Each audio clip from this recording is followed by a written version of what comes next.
So we'd moved house and we moved into a new home. And this place was the most haunted house I'd ever been in. No. There was energy streams running under the house. There was, water basically running under the house. And they're like landing lights to spirit, and it was on ancient ground. It's a conduit. Yeah, it's conduit. So, but I didn't realise that when I moved in. No. I would never have bought the house if I did, but I didn't realise it. And then I met Peter, and then I started opening up, and then I started to experience that as well, being in that house. Oh my gosh. Yeah, and that was scary. But yet again, I got very used to it. Yeah. So it was for a reason. So I was in the right place at the right time for the right reason, for me to learn and grow. Was it probably to show you really what you had? And what it was all about. Yeah. But terrifying to start with. I can't even imagine. Does that mean just random spirits were just all running through the house? In and out, all the time. I remember waking up at 2-3 o'clock in the morning. That's before we had kids, and we had mirrors at the bottom base of our bed, a bank of mirrors. And I looked in the mirror and I could see someone stood in the doorway in the bedroom, staring at me. Now, I knew the back door was locked. I knew the front door was locked. All the windows were closed. There was nobody come in. And I got so used to it by then. I looked at him, turned over, and went back to sleep.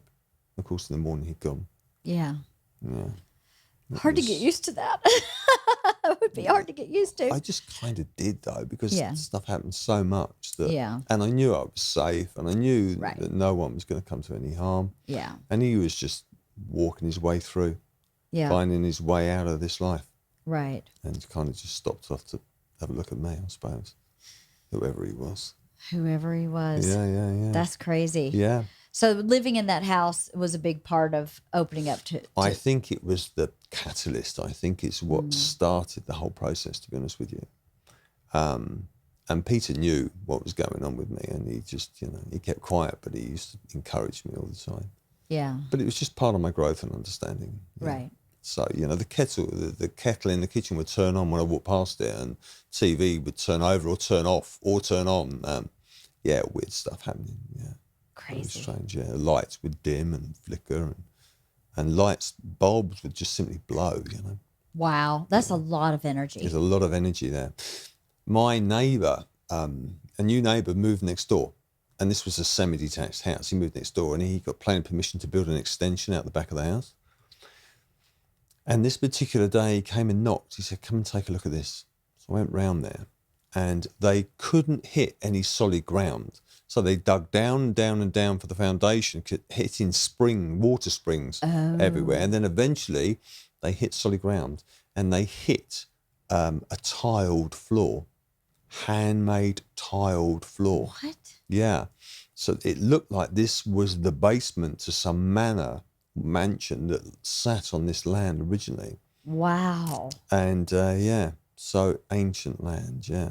Wow, so that's it had crazy. all the energy that was there and running through there. Yeah. Yeah. That's crazy. Fascinating. That was right next door. Right next door, was under your house. Exactly. Yeah. Yeah, exactly right. God knows, yeah. Wow. Yeah, we never dug down to find out. We moved in the end.